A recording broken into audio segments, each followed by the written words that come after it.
Greetings, everyone, and welcome to this week's episode of the Everything Went Black podcast. In all honesty, having Steve Austin of Today is the Day on the podcast has been a bucket list of mine. I've been a fan for decades.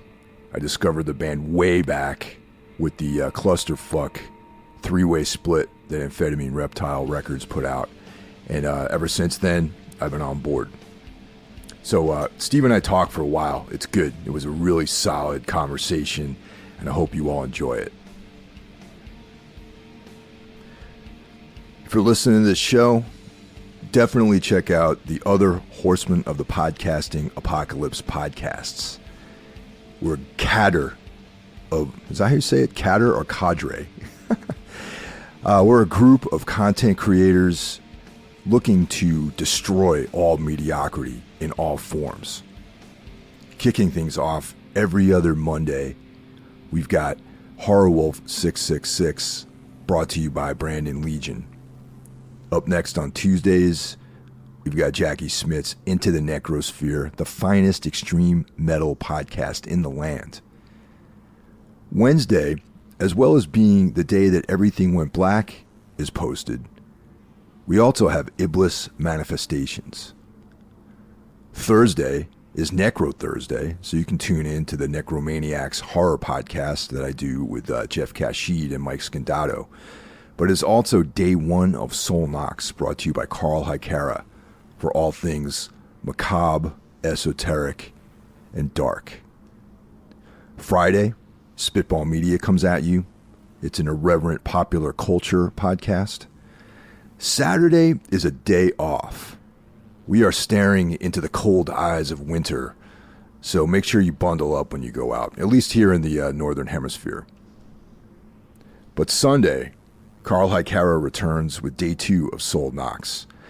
Carl and I are doing our collaboration known as Darkness Weaves, and the end is near, man. We're coming to we can see the end line. We can see the dark horizon in the distance. And but we still have a few more short stories to do, but don't worry, we've got other stuff in line for you guys. If you enjoy the show, I appreciate it. Definitely reach out on mostly on Instagram. I don't really check the Facebook messages, but if you want to get in touch with me, hit me up on Instagram. You can give us reviews, all that sort of stuff. But if you really want to put your money where your mouth is, you can join the Patreon. For as little as $1 a month, you get access to bonus material. For $5 a month, you get bonus material plus early access to the shows. And for $25 a month, you can become a sponsor. So tour starts next week, right? Is that the plan?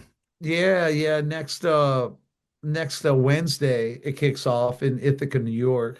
Oh, okay. Yeah, I was just up. Well, actually, I wasn't in Ithaca. I was in Springfield last weekend.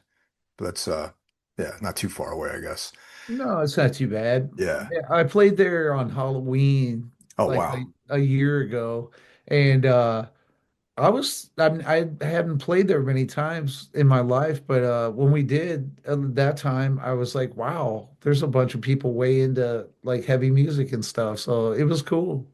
Yeah, one of Tombs' drummers lived in Ithaca for a long time, Andrew, and there's a little scene there, definitely. Like he spent some of his growing up years there and played in a bunch of different bands in that area. There's musicians, there's pretty cool like tight scene there. I'm not surprised people showed up for the show. Yeah, no, it was a fun time. I oddly enough, the photo that's one of the elements that makes up the front cover of our new album is a picture um that a buddy of mine like he took Tim's his name's Tim Slobin. He uh he took a photo of me playing at that show, and I had this mask that's like it's like a dead zombie soldier or something kind of mask, I guess. And so that spawned, that's actually that show sort of has a connection to it all, because like that I took that photo and fused it with like roots in the ground, And and so I wouldn't have had that photo if I wouldn't have played at Ithaca. Yeah, it's funny the kind of synchronistic things that happen in life sometimes. Like these things happen in the past and then they somehow connect to the present, the future, and all that sort of stuff, Yeah, you you know? never know what's going to come out of something, you know? Yeah, yeah. So actually related to that, so you've also been doing some photography and like like kind of visual stuff too? Yeah, I don't do it all the time, but like I did the video work for the Never Give In Yeah. video. And my son did the filming of like me performing the lyrics and whatnot. But all the rest of that, I put that together.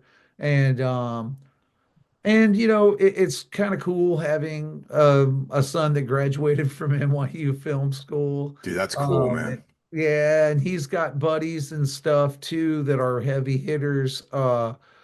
So whenever we need video stuff, Hank's my go-to man. Yeah.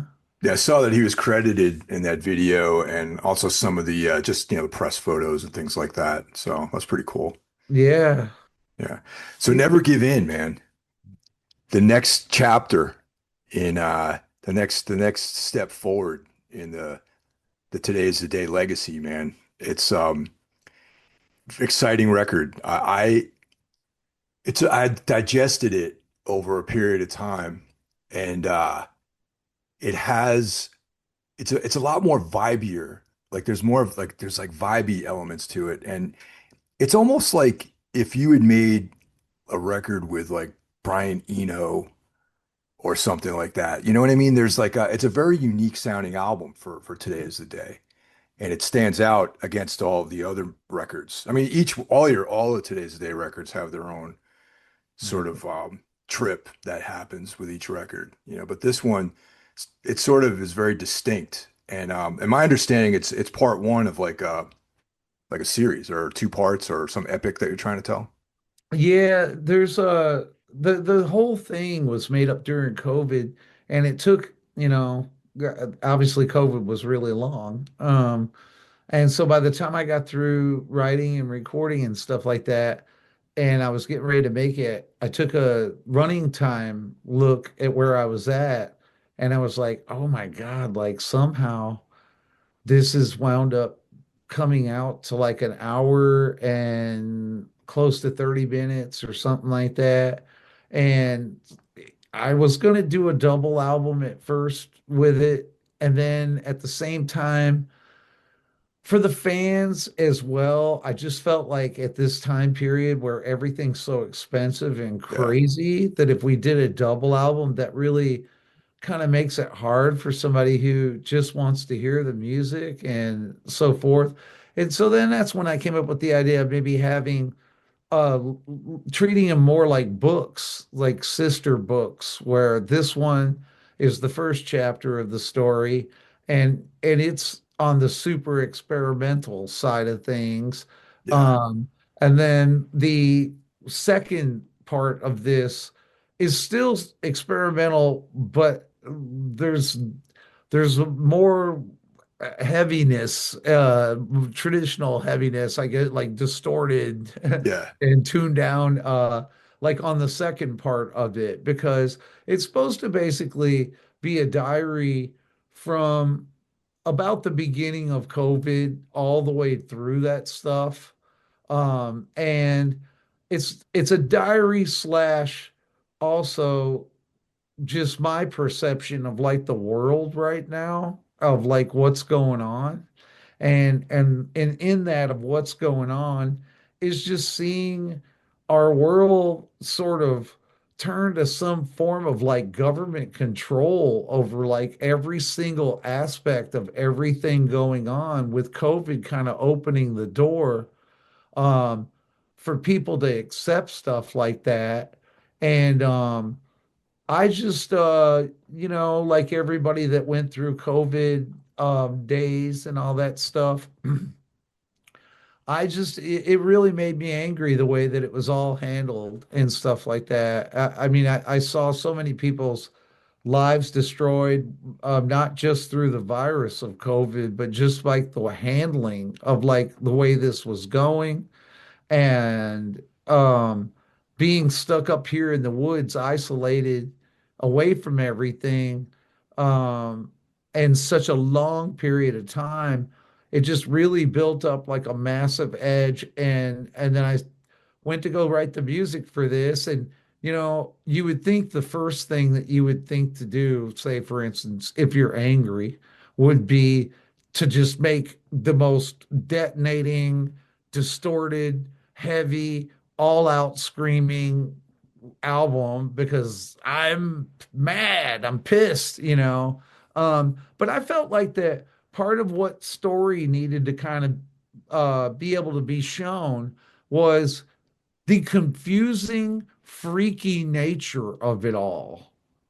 Yeah, Like no. where chaos, Hmm. like weird, almost like science fiction stuff going on, and where the world is all weird and crazy at one time. And so when you think of blending that with anger, for me to bust out something that's just total heavy metal straight on, as far as expressing that, I don't think that would really, at least what I went through, have expressed that uncomfortable weirdness of like the way that all that went. And so I kind of said to myself, you know what, man, you don't even know if the world's ever going to turn on again or whatever. Like just make this thing and do it, and don't worry about like the direction of where any of these parts are going. Just do it all. And then when you get it done and craft the lyrics to it, then you'll have a better idea of like what it is that you're doing so that I don't stop myself from expressing what I'm thinking. That makes sense. So yeah, so there's, sometimes when you're writing for an album, you kind of place yourself in this box and you put borders around okay, we're going to do this type of record. But with what you're describing, it was really just like this very you know, open concept, and I think that the weirdness of the record really lends itself to the things you're describing, where like that kind of anxiety and chaos of those years or those days or created this like surreal world for a lot of people. And I think a lot of people have the same sort of experience. Maybe it was all like you were saying, it's almost like a science fiction story. And I remember in the very beginning of that, I watched Omega Man, Yeah. that Charlton Heston, Yeah, like, it's an awesome movie yeah, too. it's the Richard Matheson novella adaptation of I Am Legend, and it's like, and they were using some of the same terms that they were Yeah. talking about. And I'm like, man, this could be like, there was many times where I'm like, this is it. This could be the end of civilization, you know what I mean? Yeah. Or so, and not even because of the disease, but because the way the government and politicians and, different countries were handling it, and the way a public health issue became this political item, and it just divided everyone, and people were turning against each other and making all these like judgments against people if they did this or that, or it was wild, man. It really was, man. And I think that that part of that was a tactic in doing things, just like the name of the first song on Never Give In is to get this whole tyrannical machine rolling. Step one, you got to pull everybody apart Yeah, and you got to make them go against each other. And I just, you know, I think that the main thing about that time period when when you're cruising through life and something like this comes up, um, we vote on so many things. We vote, like say today, I voted whether a lake is going to get closed in my town or not, and I voted about there was another issue on there today that was some trivial thing, like not I care about my lake, but the other sure. things were stuff that we vote on and we have to think about, and everybody gets a say. And my biggest problem with during that time was that, you know, it's very weird when a government is supposed to work for you. They're employees of the Yeah. people, and we literally pay them to do it through taxes and everything else. And the last I checked, I mean, we were far away from the days of kings and queens where we had rulers that just straight up told you what to do.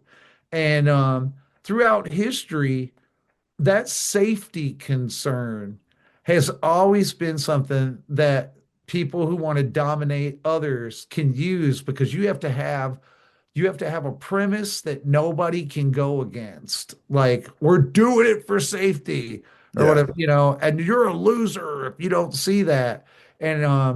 And it's like, well, I'm hip about safety and I obviously care about my family and me, my friends and neighbors and whatnot. But I just think when something like that happens and we're going to make a big enough decision to do something as crazy as literally close the whole country down The world, for a really. really long time. Yeah. I mean, hey, it's 2025. We all have computers, laptops. I mean, shit, I would have took even an online vote of like, all right, we have an emergency. We ain't got time for you to go to the polls about this. We have two different ways of handling this, but we want to leave it up to you because it's your lives that are going to be affected. Yeah. Give us a direction for us to work for you. But instead, it was the exact opposite of that, of like all of a sudden, these meek and mild politicians turn around acting as if they're like a warden at a prison or something. And, not in a corny way, but like I would go on record to say that freedom in my life is definitely like one of, if not the most important thing of anything. Well, there's one of your old lyrics of freedom's not given, so I'm taking. Yeah, because you That can't. always, Yeah, Mike, it's not yeah, just, man. like it's not just about like freedom as in to be able to like go out of your house or go somewhere or something. That freedom's all encompassing about like the things that you talk about and the things that you say Yeah. both online and in reality. And another side effect of all that was mass censorship, shadow banning, blocking people, not wanting to have an open discussion so that both sides could be educated about uh, different opinions of each other. And that was another disheartening thing about it that made me angry because it's like, if it's something that everybody fully understands and they know, then I guess, the point is moot and there's not much to talk about. But if it's some weird, like, Soylent Green or out of nowhere, like, we're going to close everything and there's going to be all these different angles, then that's where I just felt like I was not being talked to as like a person involved in this. I feel like that we were all treated like children, kind of like this is the way it is. That's what you're doing. And then if you say anything otherwise, and mind you, none of my deal was like being against like caring about COVID. Like I obviously care about it, but again, during that time you looked around the world at the way that different places handled it, and there was proof right there that there were other options about how to do stuff. You just gotta, Yeah. offer them or let Yeah. people try them, I guess. Well, one of the real impacts I think from just having, humans isolated is like uh the sort of emotional rabbit holes that they disappear into is especially like younger people, like everyone's like, oh, I'm a, this misanthrope and whatever, but that's when you have the option to go out and socialize. You can be all misanthropic and dark and be off on your own. That's fine because you have the option to go and be with people. But when you're forced into this isolation and the only thing you have connecting you to things are things like the computer and the internet and all that stuff, that's when all these fractured, bizarre, violent rabbit holes that I'm going to say it right now are unhealthy, especially for a developing young person. And that's Yeah. why I think we're feeling some of these like repercussions right now. It's some of the, the political violence and stuff that we're seeing. I don't even think that's about politics. I just think it's about lost, people Lost that, youth. yeah, lost youth, exactly. Yeah, no, that stuff was, especially for the kids, it was disheartening for me to see because, again, we lived throughout that whole thing with a mantra of trusting the science about everything.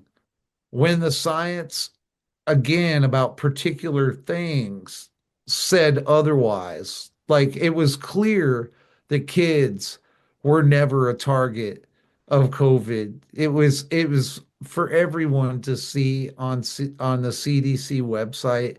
The graphs were there, the statistics were there, everything was there for people to openly read. And um, you know, the bizarreness of, no, you're going to do school from home on Zoom, and no, you cannot meet with other kids, and no, you cannot have a prom, you cannot have a get together with other peers at a time in your life when you're trying to figure everything out. Yeah, And absolutely. those social interactions with each other mean so much of discovery of oneself. And my boys were I believe Hank had been in college for 1 year and was wanting to go to NYU, and that all just got shut down. So he had to not do it for the first year, and then Willie was 20. He was 19 for Willie was like right in. I feel like he got it even worse because he was right at that, like, I'm a teenager. I'm Oh man. 14. I'm Yeah. 14 years old, Yeah. and or fit, no, maybe he was a little bit because he's 21. So he was about 16, sorry. But That's even even worse. 16, that's That's when, even yeah, even worse. worse when you get your Yeah. car Yep. and you're gonna get your buddies, you're gonna go out and listen to some songs and talk to friends. Um, and on my side of things as a dad and a husband and all that stuff, it was like I'm in Texas and I'm traveling and I see these mentions on the internet about what's going on about a virus. And I get down to Texas and I start reading that California and all those West Coast states were going to close. Yeah. And that was when it hit me.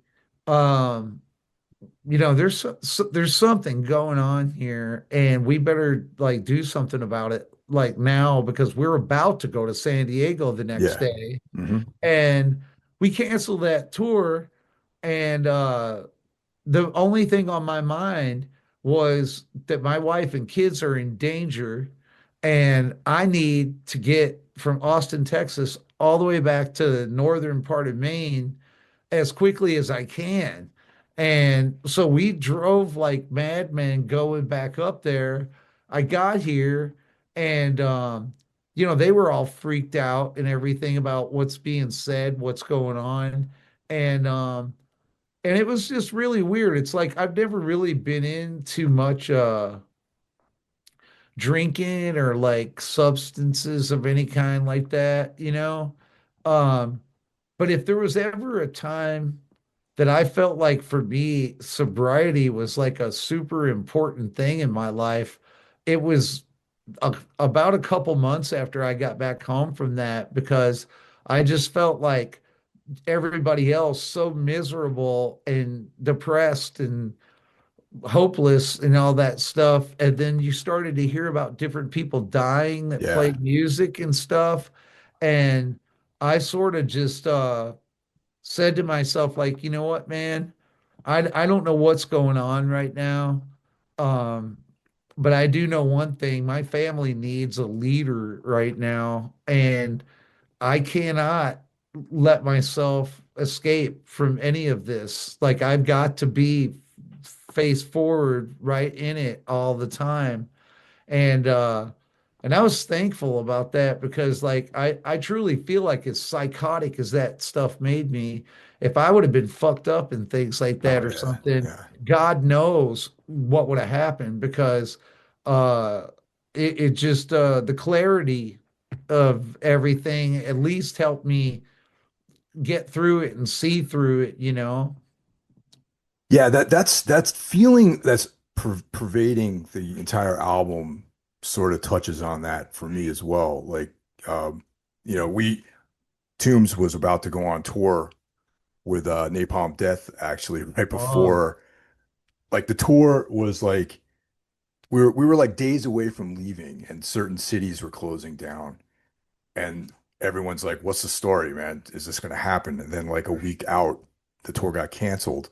yeah. And I was completely alone by myself, isolated, like for like that entire time, man. Not the 3 years, but like those early months, I was living by Right. myself with nothing to do and nothing to tire me out. You know what I mean? And Yeah.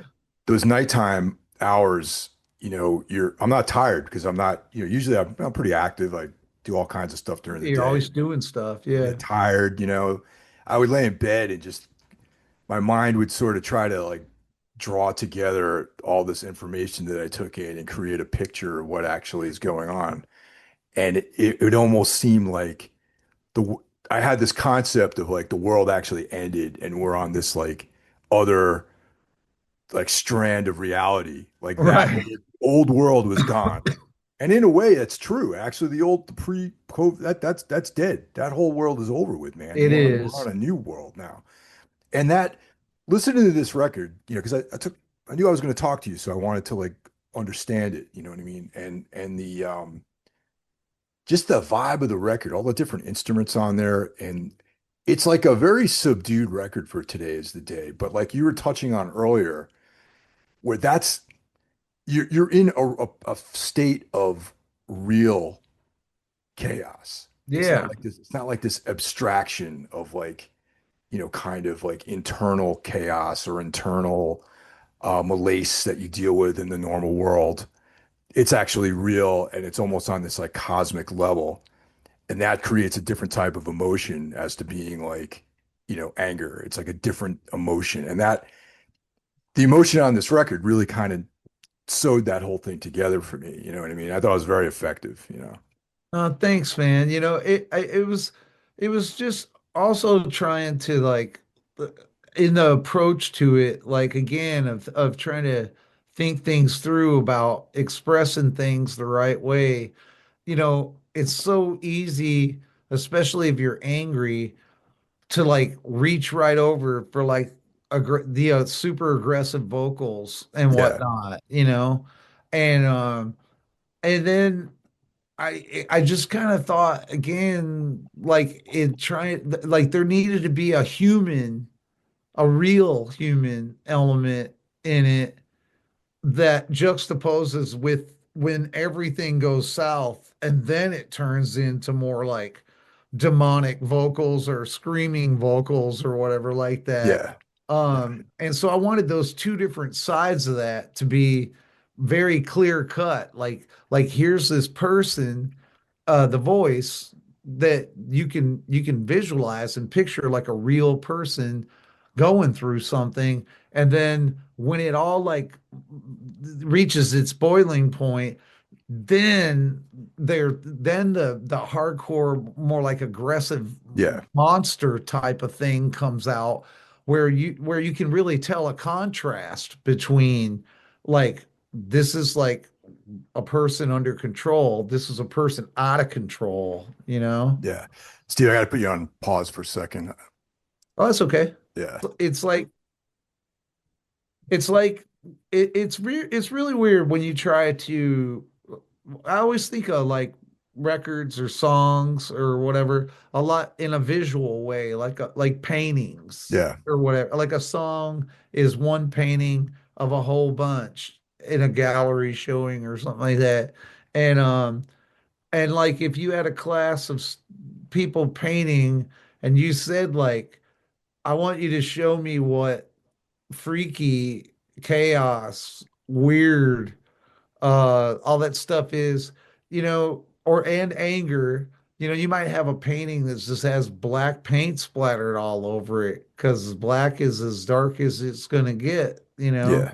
But but there's a lot more depth to it and stuff like that where and at our hands as musicians with the audio and the writing, there's a lot of other ways to try to approach those things. I mean, I don't know if someone came up to me and they asked me, how would you sonically epitomize this kind of weird freakiness or whatever type of stuff going on in chaos.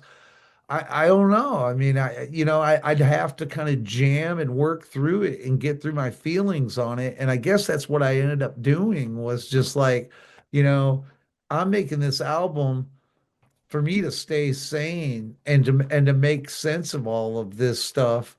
And I get it, I'm mad, but like there's a whole nother range of feelings I'm going through this thing. Yeah. And I'm also waking up to a lot of things going on that maybe I just didn't really realize as much before. I think COVID, the one good thing that came out from that is I think that everybody has been manipulated, lied to, and propagandized for like a long time in a way that they didn't really realize of how much of it was going on. But I remember hearing like BBC or whatever credible big news site or like BBC was talking about that the Canadian government used intentional psychological warfare on their citizens Yeah. during COVID. Oh, dude, no, I mean, that stuff is, I mean, we're living through that now, man, in the United States, like these psyops and stuff, man, like manipulation, Yeah, like false realities, like that's yeah. I believe that. Why not? Why not the Canadians, you know? They say that like you've really got it down when nobody knows what to believe. Yeah.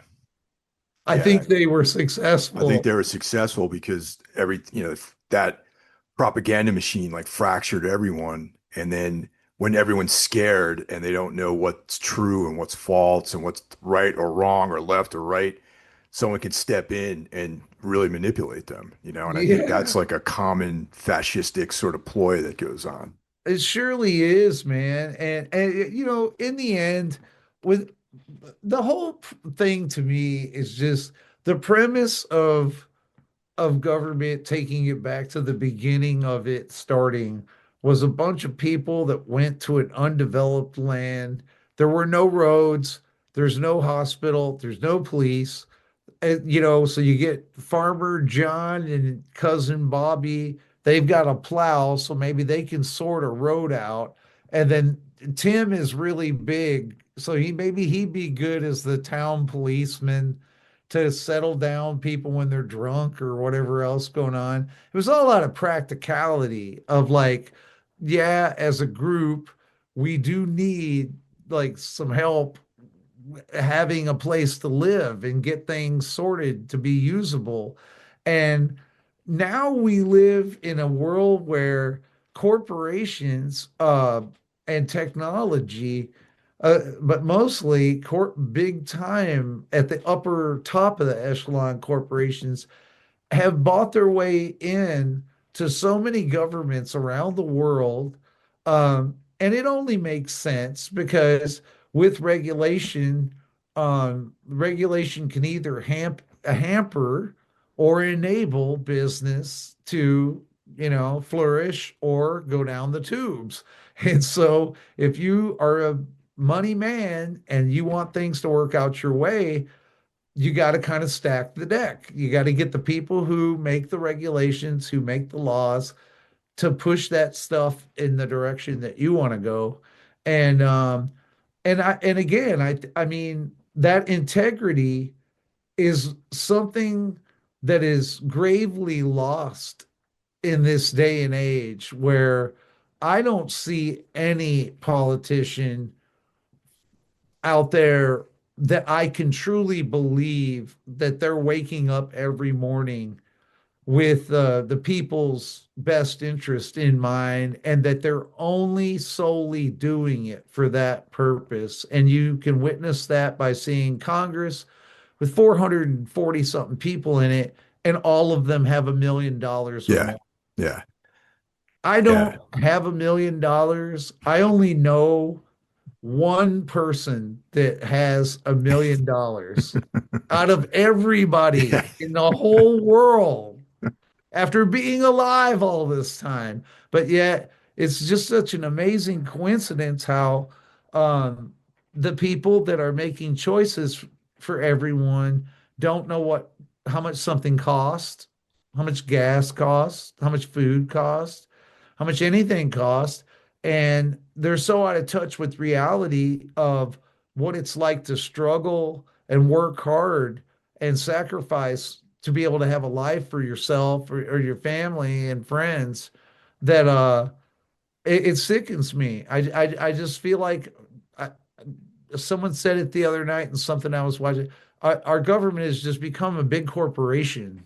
Well, yeah, and all this talk of a golden age, quote unquote, immediately what it makes me think of is the Gilded Age from the late 1800s, where there was rampant industrialism, where people were working 18-hour days. There were kids working in factories. There was no regulations. There was no overtime, no labor laws. No OSHA. Yeah, no safety, no standards, none of that stuff, no building codes, and they were just going buck wild. And the railroad guys were making millions, well, whatever the equivalent was back then, tons of money, and everyone was basically a slave, and that's the Gilded Age, you know what I mean? And that's what makes me think of that, except now these techno oligarchs are replacing like the industrialists and the railroads and that sort of thing. And that's a scary like concept for me.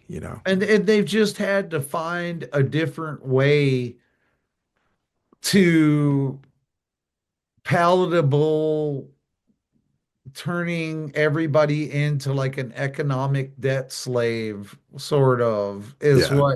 what it all adds up to. Because all I know is that for a world that is so lucky to have the advancements that we have had over the last like 50, 60 years, um, seemingly being able to conquer almost anything, idea or problem or whatever else is going on.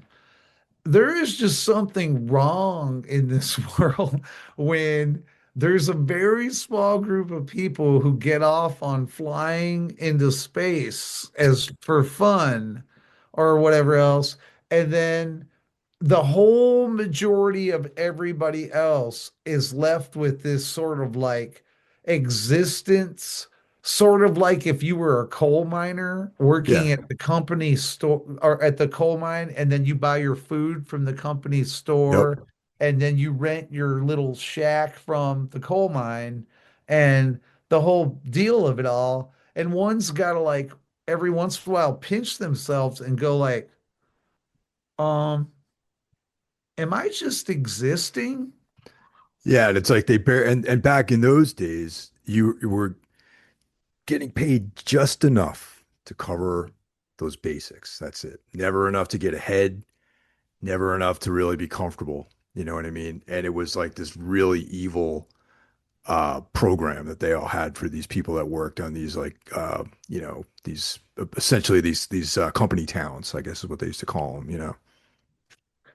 Yeah, no, it definitely it's as if basically just like you would think of doing to somebody, it's keep you sustainable of keep going, but we don't want you to get ahead. And we don't want, I honestly think that part of what brought this new change in the world is that those people that we're talking about that are of the ultra wealthiest, I think that they started taking a look around and going like, wow, like the poorest person in the United States just might have a cell phone They might have a flat panel TV. They might have uh, in their mind, like the people high up maybe have it too good for like the way that things are and whatnot. And maybe we have room to cut back some of this. Maybe we've improved lives too much, like coming up to now, and there'd be a bigger slice of pie for us at the top if we could somehow get these folks to output more but receive less. Yeah. And that's the way I feel these days. I feel like I work like twice as much as I did prior to COVID, and yet I am about at the same place, or even maybe, I don't know, I wouldn't say lower totally, but I definitely didn't go any higher or Yeah. anything. But yet my output is double, and everyone else's output is Yeah. double. My youngest son works like three jobs just to be able to uh, have an apartment. And the other one, the same thing, a hustle maniac trying to just do this. I mean, I couldn't imagine being 21 years old and someone telling, at one point, the 21 year old one, his rent was like 1,800, like his part His of it. part of the rent was 1,800. Oh my God. Yeah. And I'm like over here just going like, okay, man, like like what is going on? Like it's like, but you see what's going on. They're just that all of this stuff is by grand design where when during COVID, you hurt them hard. They're down on money. They end up losing their house. BlackRock, State Street, Vanguard, all the Wells Fargo, swoop right in, buy these houses, turn them into a rental property, buy a house, rental property. There's so many houses and buildings that will never be owned by someone ever again because obviously rental units are easier to make money off Oh of yeah, definitely. Yeah. than a home.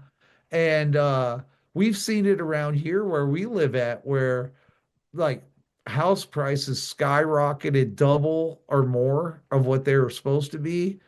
Property taxes going through the freaking roof and Yeah. whatnot. Taxes are killers, man, for sure. Yeah. Yeah, I mean it's like it's all doubled basically, um and just no one, none of the common people or no normal people seemingly seem to have a voice in any of it about anything, and no one really concerned about, I mean, fixing it, because I would say if it were me in life, if somebody came down and said like, you know, what would you like to see, or what would you like to have happen if I could grant you a wish or something like that?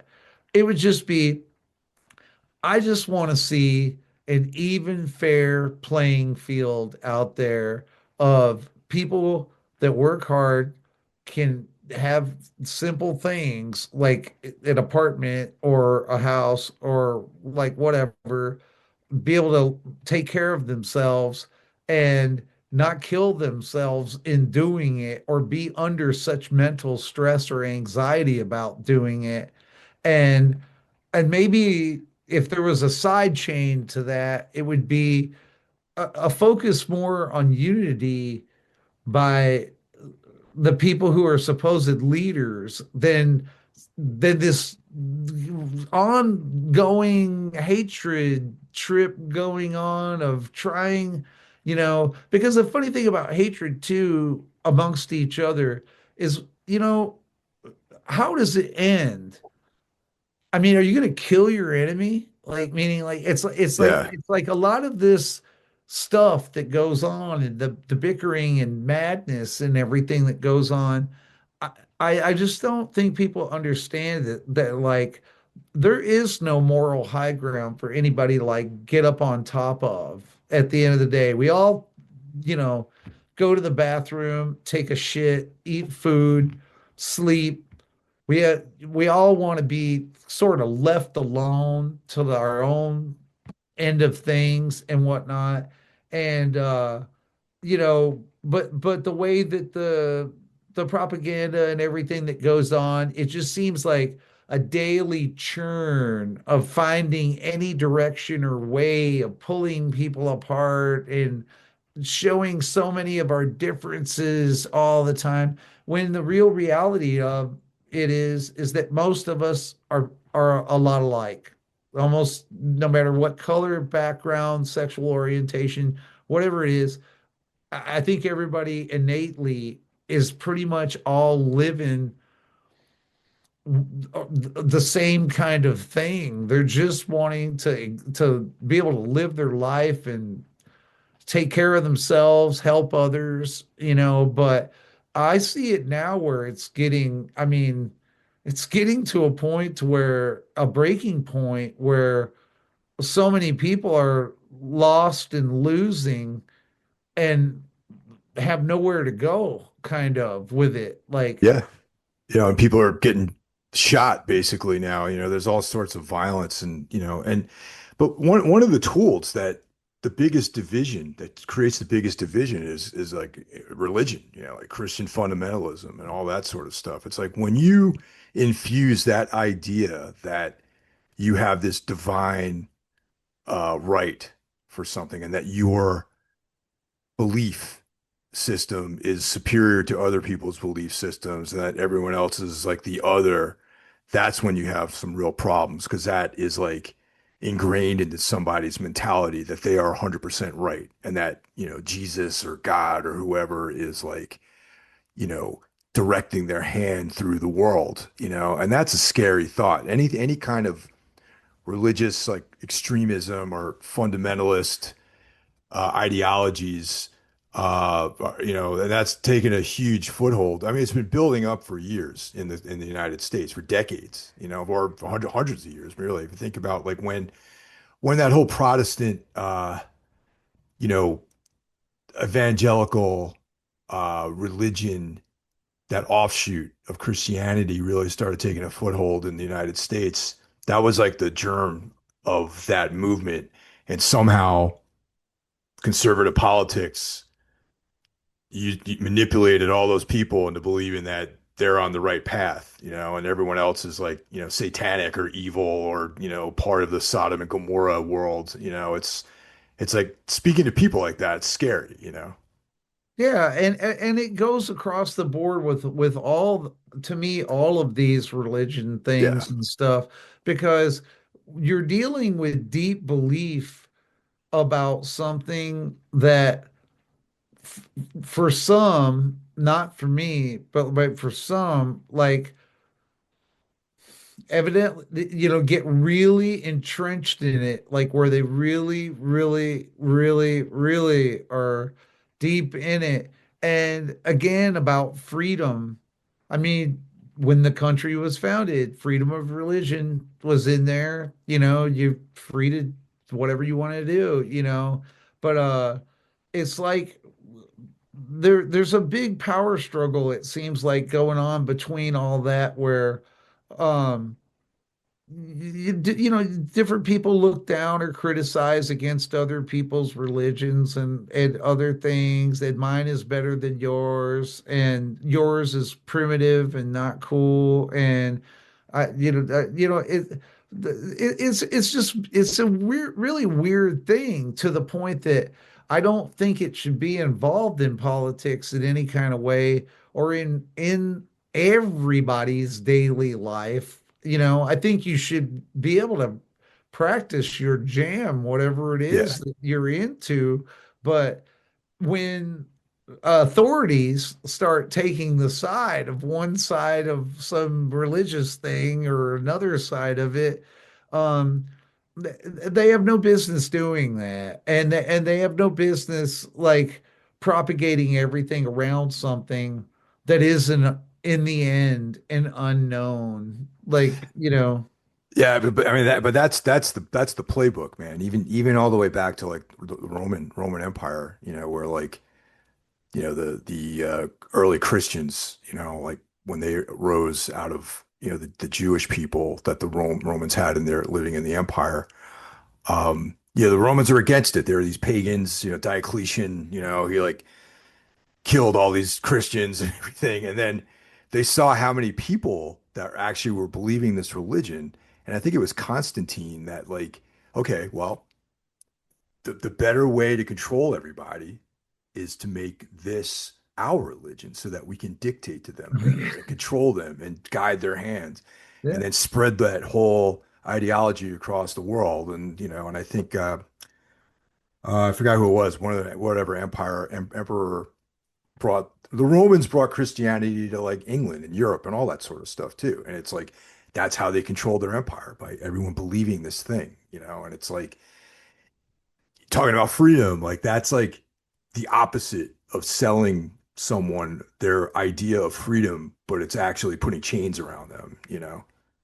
Yeah, I agree, man. I agree. I just this some of this might sound kind of crazy, but like, you know, I truly believe that uh, love in your heart is really the answer about a lot of this stuff. And like having compassion for other people and whatnot. And at the same time, a tearing down of these type of structures that have been going on.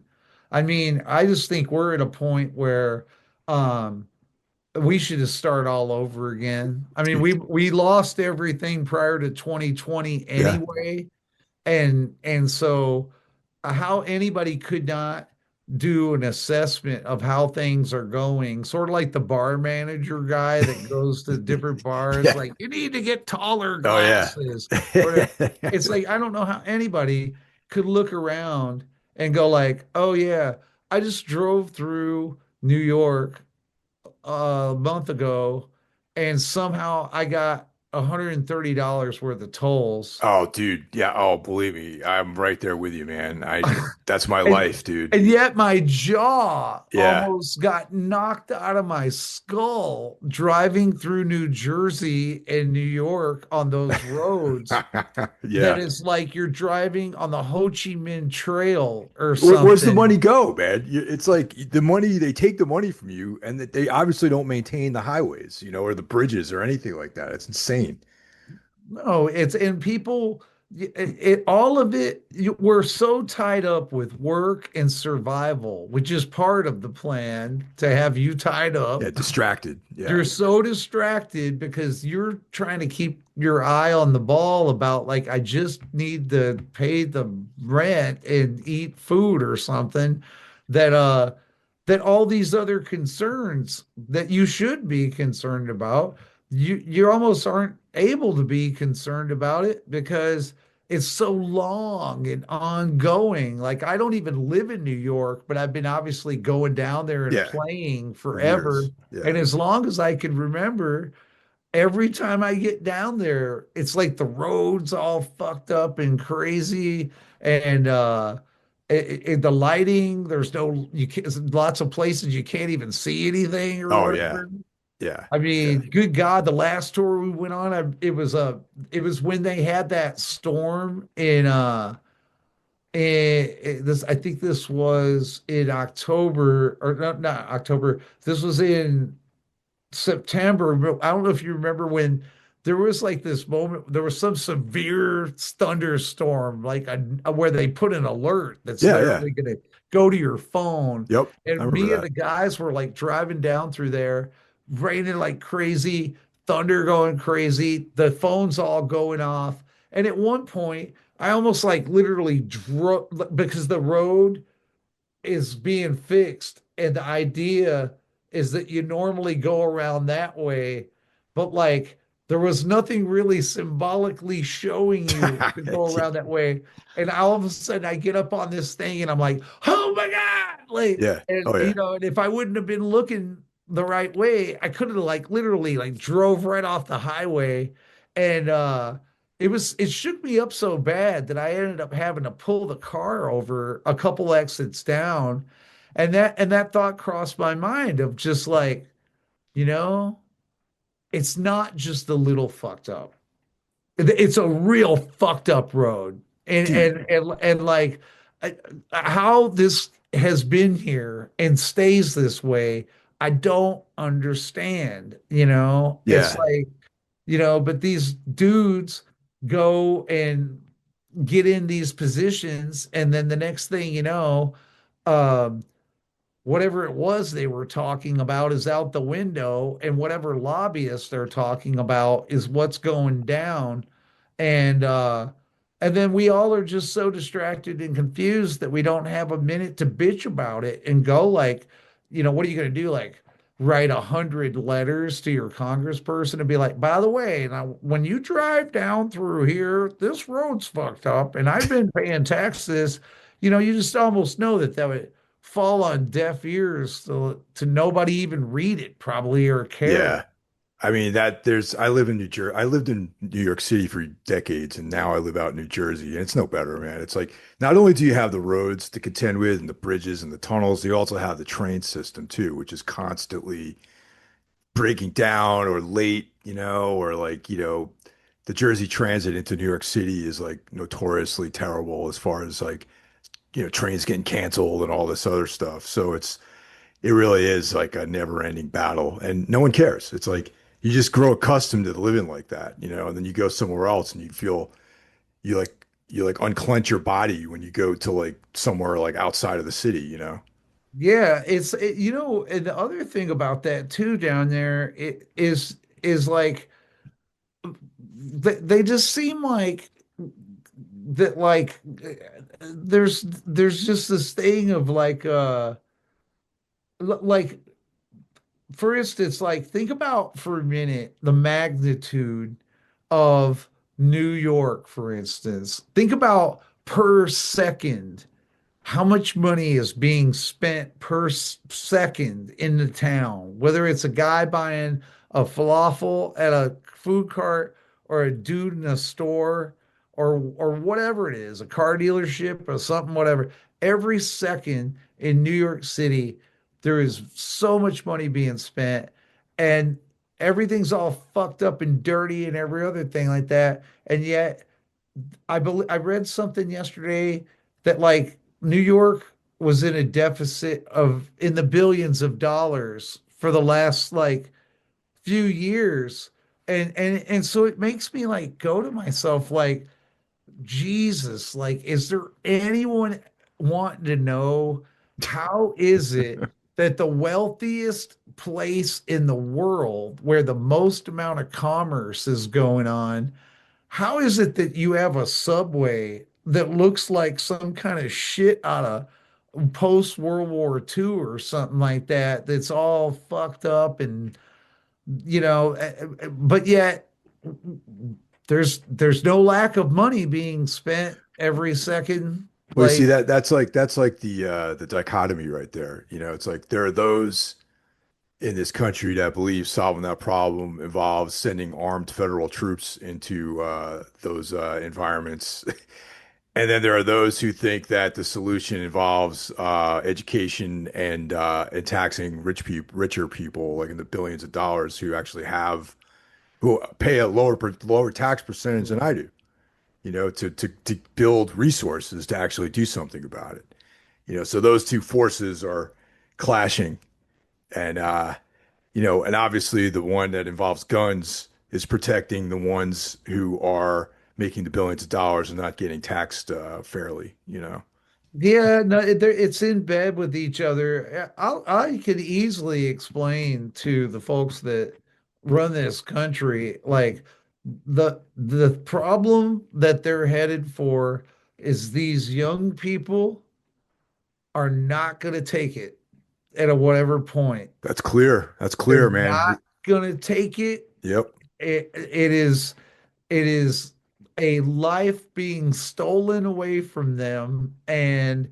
they've gotten away with it through now and whatnot. But those gross displays of gluttony, of flying to the space and every other thing, of wasting money and things like that, super yachts, all kinds of crazy shit like that. It's like there's a breaking of the bow point, and I really think that if things don't turn around and change over like the next, like, say, maybe even a year, um because you can't give people no hope is the thing. And I Yeah. feel for people, I meaning all people. I feel for inner city kids that have had politicians seem to thrive on making a whole campaign about defining how screwed that area is and how they're going to help it out and make it better.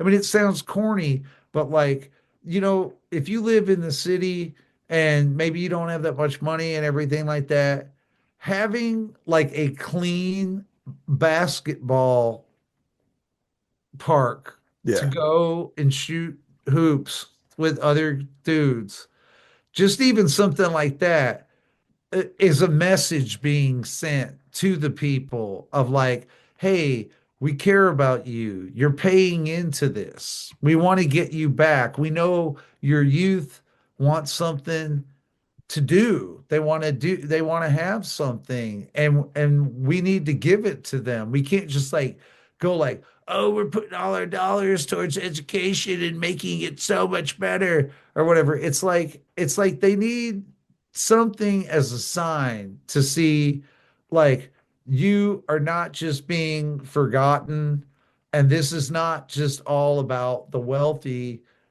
Keep getting wealthy, and then the poor people, to hell with all of you. You just try to figure it out. That's not my problem, and I don't care what ends up happening to you.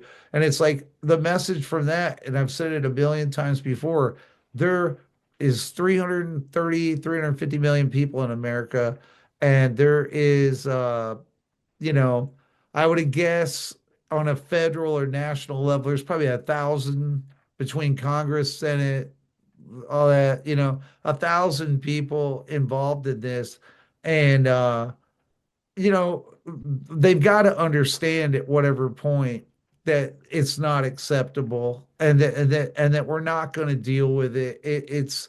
We don't want the shenanigans. We don't want every day to be like, I feel like a lot of this started, especially about screwing with the public, was around 9/11 time. Yeah. No, definitely. Yeah. Yeah. Another big event that created a lot of paranoia with people for sure. Yeah. It did, where you felt glued. I mean, you had to be glued to your TV in a way, or something, because you didn't know if the next terrorist attack was coming or Yeah. whatever else was coming, and it sent this heightened fear amongst everybody. Um, and you really, it kind of had a moment there where um it got everybody dialed in to paying attention to like the man, I guess you could say, because the man is like gonna save you, like with the Yeah. with your military, with with everything else. And it kind of, make you supposedly want to appreciate that, Well, that and also kind of ties back to what you're saying about safety too, because like in that scenario where like, you're paranoid about a terrorist attack, you are more likely to give up your rights and to allow people to surveil you and, like, oh yeah, this is, the Homeland Security, you know what I mean? It's like that didn't exist prior to that, you know what I yeah. mean? And now it does. And now it's like, but it all goes hand in hand with the idea of safety and welfare of the individual.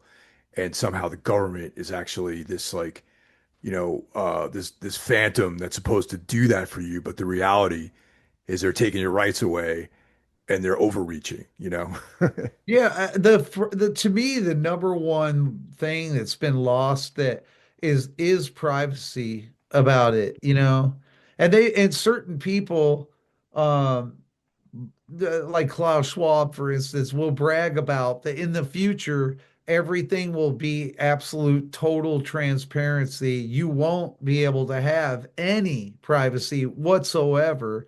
Almost like a vision of if in your apartment, there's a camera up back in the corner in that room, in the bathroom, in the bedroom, in the kitchen, and they're not your cameras. Yeah. They're Yeah. cameras that somebody else is making sure that you're not up to no good Yep. about something.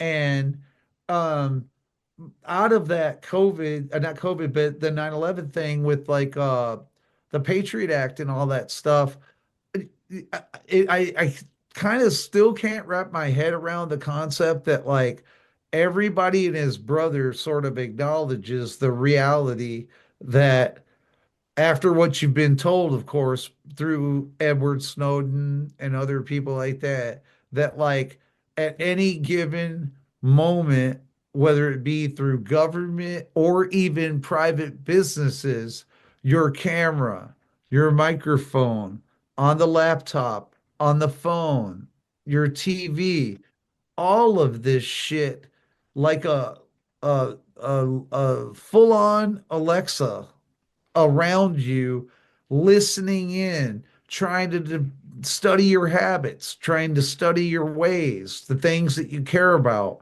and all this shit. And, again, these things are put forward as conveniences for you. We would like to custom tailor your ads Yeah, totally. Exactly. You for know. for you specifically, as if I woke up one morning dreaming that, man, one day I really hope that someone could listen in on everything that I do so that they could know me better than my mother, so that my life will be so easy that anything I think about, I'm just going to look at it on a screen, and it's what I need right now. And then Well, I won't even have to look it up because you know me so well through spying on me all the time, um, that that my life is just so much better. It's like bullshit. It's like I don't want anybody reading anything I write, and I don't even write anything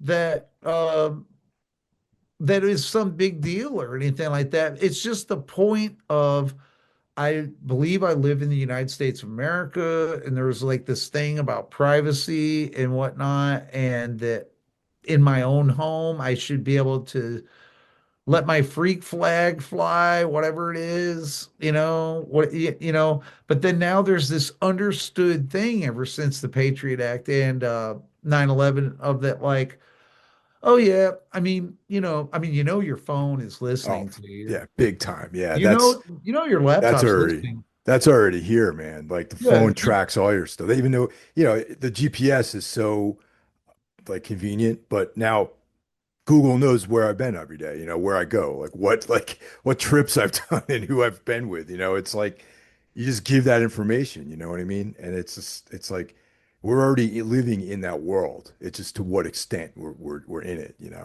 And I think it's further, I think it's, I'll be honest, I know others might be like, oh dude, you be traveling into tinfoil zones sometimes. But like I do not think I'm traveling into tinfoil zone, because I know people, and I know that people that run those big technology companies and whatnot, the number one thing that they give a shit about is data Yeah. about selling it. Oh Because yeah. obviously, if you get leads on who would most likely buy a Chrysler, or who would most likely, those are advantages that you don't have unless you add that. And like, you know, you can't just send out surveys on a written piece of paper in mass mailings to hope that people are going to tell you what their favorite car is or something. And we're far beyond that. Like with the capability of it all. I mean, the fact that every single person, like, I mean, my wife and I were talking about this the other night, and I think it's kind of tripped out, is you picture like when you and me were in high school or college days or whatever, um, you know, obviously the phone was a corded Yeah. thing, Stationary kind of item. Yeah. stationary. Yeah. Only cool people Yeah. I like had them, Gordon and they were Gordon like, Gecko from Wall yeah, Street they were these had, gigantic rigs that they carried around with with them. the antenna that pulls Yeah. out, Yeah. um, and um, and so. that was one way of life.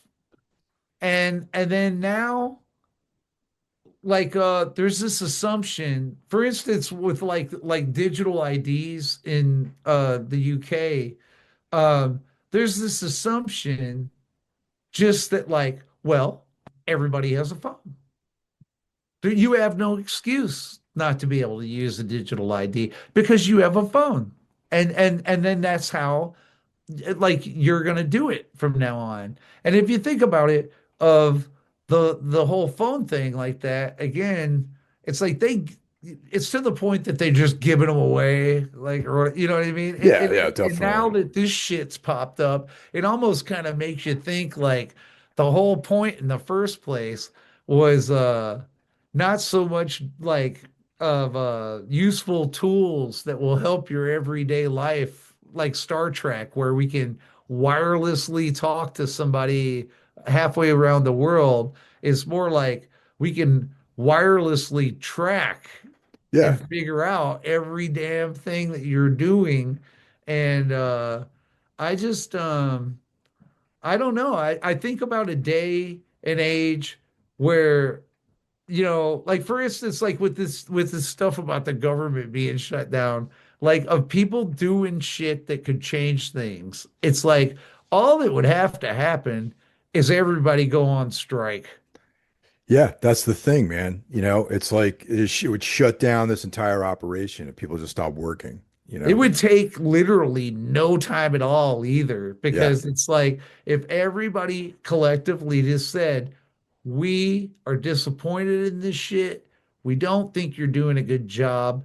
And since you don't let us have a hand in it, we can only do what we can to get you to stop it. So But money's there your God. Stop.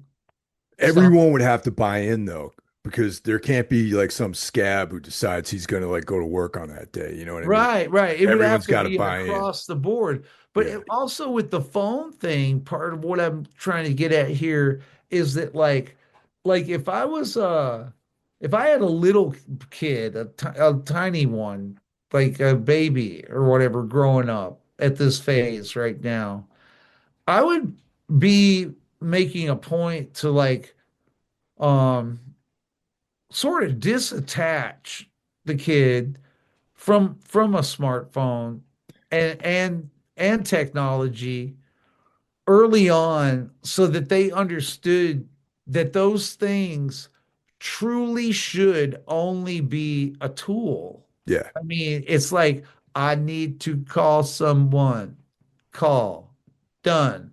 You're not calling somebody 24 hours a day. No, I mean, no, not at you all. know, I need to look up the capital of Wyoming because I don't know what it is. And then you look it up, job done, over. And it's like, but like it's psycho how like your people's existence is like we live a duality life right now where there's the real life of like say me sitting here right now, and if you were to come over to my house and hang out and whatnot and barbecue or mess around, whatever, you know. But then there's the digital life that is a completely different life over here. And this digital life is I think a lot of it has torn humanity down because, you know, back in the day when I was growing up, if you said some shit to somebody else and it was offensive and it hurt their feelings or it did them wrong, they might just punch you in the Yeah. nose Yep. and you Absolutely. might learn from it. Like you might get a good old punching right in the nose, blood coming down your face, and then you would later reflect on that and decide whether you were in the wrong Yeah, it's a or learning not. experience. Yeah. Yeah, it was a real experience. And then now I think part of why nobody can come together um is because on the internet that everybody has that crazy fantasy type of thing in their head of like, well, I'm over here and you're in Hawaii or wherever, so you can't do anything to me about what I say or what I do, and I'm just gonna be as fucking hateful as humanly possible, and no repercussions are ever gonna come to me because I'm never gonna see you in my real life, and you can't do anything to me. And I just think that's bullshit because it's like I see so many people online get attacked and crazy things done to them and all this stuff. And I just think to myself, like 100%, like, you wouldn't be saying any of that shit if it wasn't digital.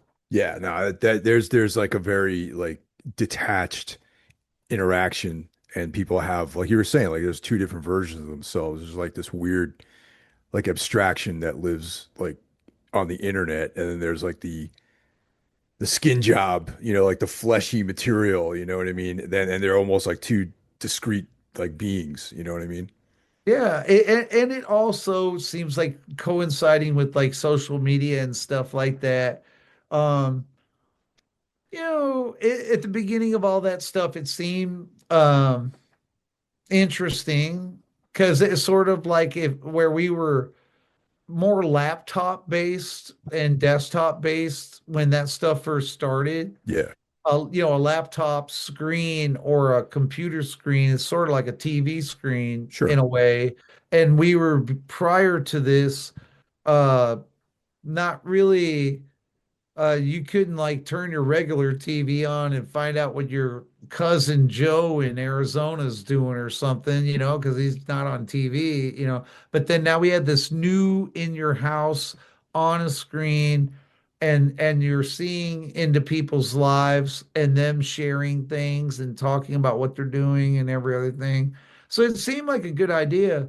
Um, at the beginning of it all about connecting people together, which is the weirdest thing because in the end, it seems like it's the thing that really has torn us all apart the most in a lot of ways is social media. Because I don't know about you, but like with my social media, it's like uh, I I feel like I'm subjected to 80% ads, one dude I know really good, and then Yeah, pretty much the same. And folks that I don't know or yeah. maybe don't know much about. Um and then you ask yourself, well, why am I there? Why, if you don't like it, Steve, why are you there? Well, um there isn't really a lot of other ways to be able to communicate with the people that you actually do want to talk to or care about or whatever. And obviously, if you're in music or art or film or whatever it is, um, you want to let people know about it, Yeah. and so it's like, plus I enjoy the interaction back and forth of talking to people. That maybe are into today's day or think similar things that I'm into or whatever. So I dig that. But at the same time, again, it just seems like that whole thing has gotten off the rails, monetized, turned into a surveillance system halfway. Um, so I'm pretty distant, as you can tell, I'm pretty disenchanted with technology when it comes to that aspect. I dig high tech stuff a Sure. million percent and futuristic high tech stuff. I just don't think that on a communicational level that 100 years from now, people are going to look back at this time of the beginning of the internet. Uh, it started sooner than this, but most people started using the internet around the end of the 1990s and then, going into the 2000s. Sure. So really, um, we're 25, 30 years in to this thing. Um, no, maybe more than that. No, yeah, about 25, 30 years in on this thing. And I think that 100 years from now, kind of like the scene in 2001: A Space Odyssey with the monkeys at the beginning of the movie, jumping around and trying to figure out Yeah, the monolith. the monolith and Yeah. everything. They're going to look back at this stuff with social media and technology of the way that we all handled it, and it's going to be like, wow, what cave Yeah, people. totally, man. Absolutely. I mean, it's like these guys wasted all their time trying to like sell each other stuff and spy on each other, instead of Yeah, like the possibilities. I mean, because I mean, really, the internet does have like these endless possibilities, but the things that people gravitated towards and the way that it was manipulated by people to, who make money, you offer this stuff with these algorithms, it really is disappointing, because I remember in the early days in the late 90s, I was like, this is actually pretty cool. It's like you can, it seemed like the Wild West at certain times because there was no real regulation. You can, and then slowly the money people got involved and everything became monetized, and it's like, there was a period of time where people would make stuff and put it out for free all the time on the internet, yeah. and it was like, well, you have to monetize this somehow. You need to get a sponsor. And then that's when the business part entered into the equation when things got, real serious, and that's when things really veered off in the wrong path, I believe. No, I agree. The minute at that beginning part of the internet went, um, sorry about the dog. Oh, Um, that's all right. but that beginning part of the internet where things were free, kind of the things that you would be able to look at, do all that kind of stuff and everything. Um, that was cool, but like, yeah, just like anything, the minute that somebody can figure out a way to squeeze money out of it, um, I just think on that, especially on that data collection end of things, that's another one that was kind of an unspoken um thing. Like meaning if you could only imagine 10 years ago or something like that, maybe longer, someone, kind of making a formal announcement like of transparency of like, okay, I'm just gonna let you know. Now, we are your internet provider, and we're going to sell all of the things that you're into, but it doesn't stop there because some of the places that you go to are also going to sell the stuff that you're into. And basically, from this point forward, just consider it that you are for sale by using our service and everything that's going on. I think that everybody would have really been like, hey, whoa, like, how does this play into this shit? How about I pay $10 a month Yeah. as for a And you leave me Facebook alone. subscription, Yeah. and then kind of like the no ads version, the Right. no spying version, like you don't get any of my shit. I paid the $10. So Yeah. like, you want to take somebody else's stuff and they're willing to give it to you, go ahead. But like I think that again, of course, that would never be offered.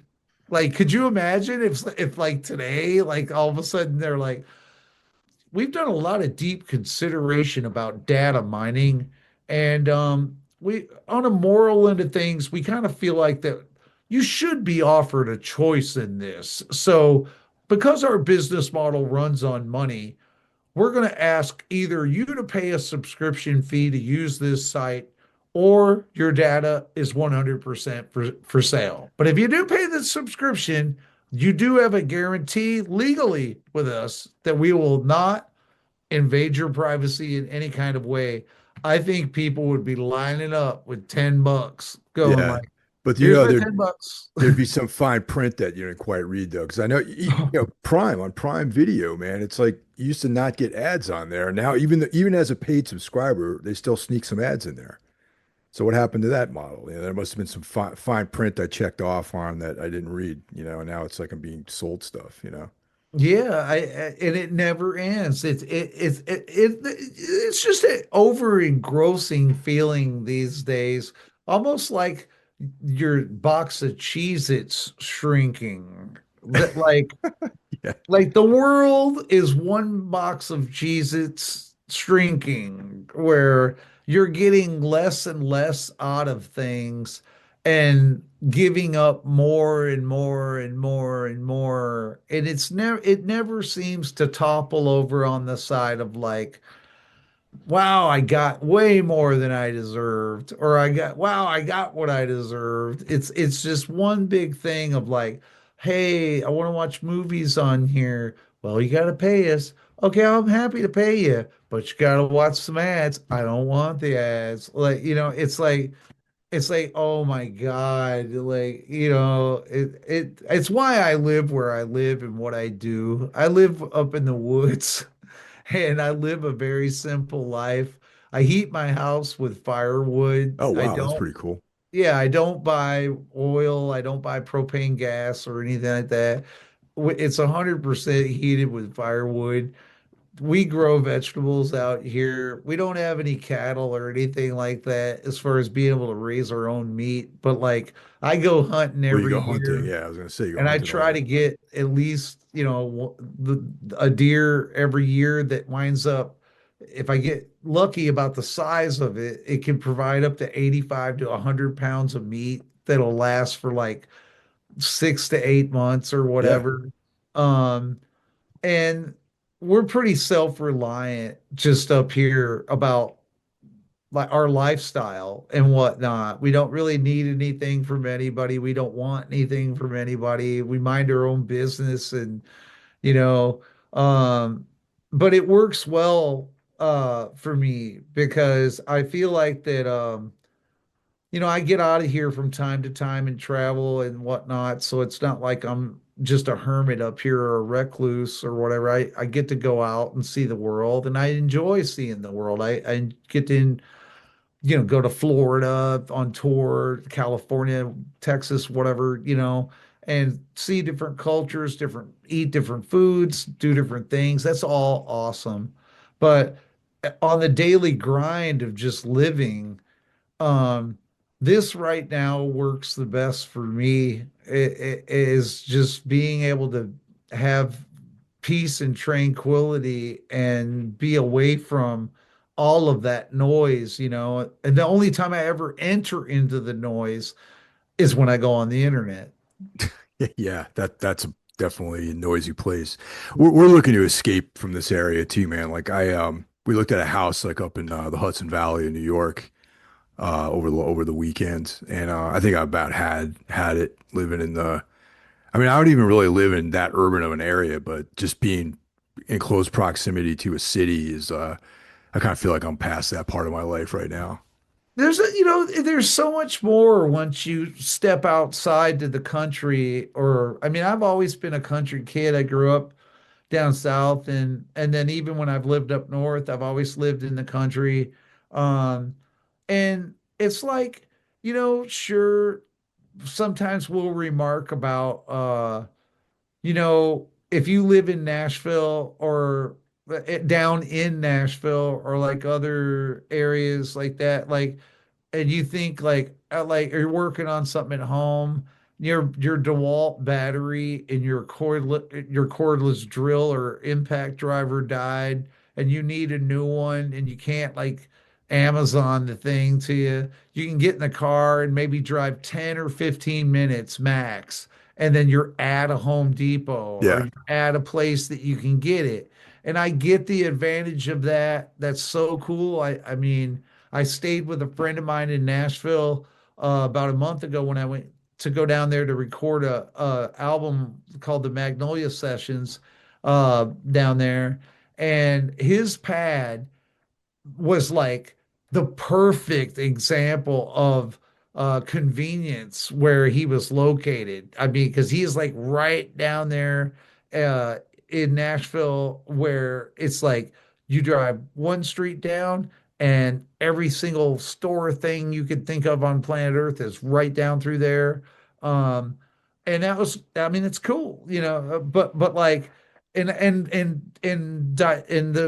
the juxtaposition of that is say like here with us is we almost order I'd say at least 90% of the things that we have or need online a lot other than grocery store yeah, um because Home Depot is 45 to 50 minutes north of here in Bangor, or same way going south in Ellsworth.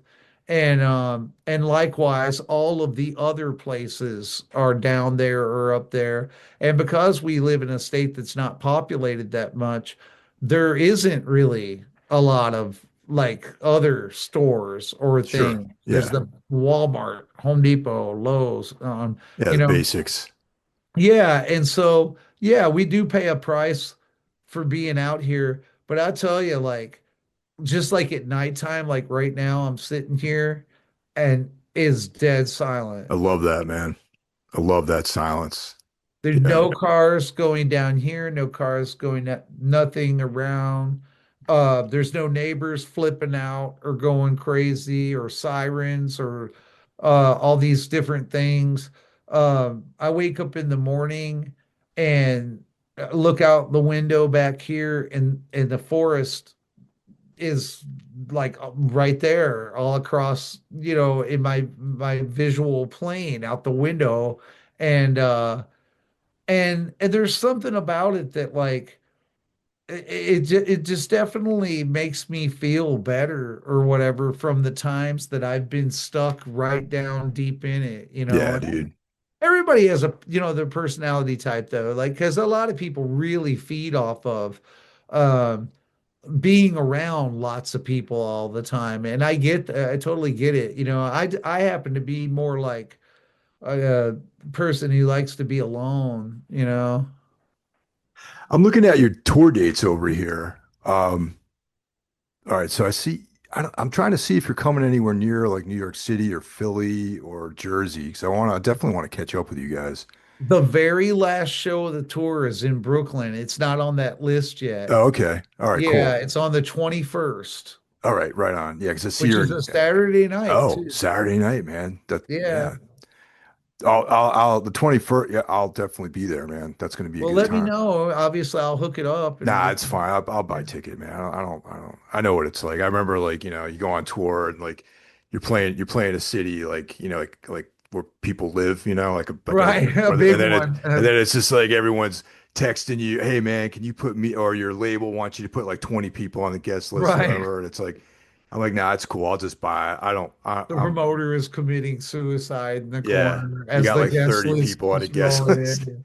Yeah, like we're good, man. I don't have a problem Well, buying I that. appreciate it, man. I've always loved your music, Oh, thank man. you, man. I appreciate that I so mean, much. it's true integrity, true underground from the very beginning. And so yeah, I always love hanging out with you. So I Hell would yeah, love man. you to come and hang, Yeah, man. I mean that means a lot to me, Steve, honestly, because like early on, man, even I think it was like the first thing I heard from you guys was that Clusterfuck three-way uh record that came out with Chokebore and Guzzard with on the Amra put out.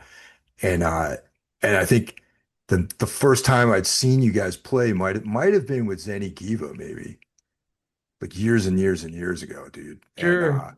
And I've always really been inspired by Today Is the Day and just the approach that you have with the music and everything. So it's for you to say that you dig my band really means a lot to me. I appreciate that, man. Oh, of course, man. No, and you've stayed true to it, man. You know what I mean? You never ever took the easy way out of trying to play some poppy, catchy music. I It's can't it's even write that shit, man. no, I know. It's like because it's you though. Yeah. It's meaning it's in you and it's easy to see. Well, thank you. You've been really generous with your time, Steve. I appreciate it, man. And I'm gonna continue finding new things on the new album, man. I know that be giving it further examination, and I'll find even more layers on that record, man. So thanks for putting out another great album. God, thank you. Thanks, Mike. I mean, obviously, likewise, coming from you, somebody who's been involved in the underground for so long and everything, it means the world to me to hear that from you, man. I know you know good from bad, and I really, really, truly appreciate it. All right, man. Have a good night, man. Take care Thank now. you. Have a great night, You Mike. got it. Bye-bye.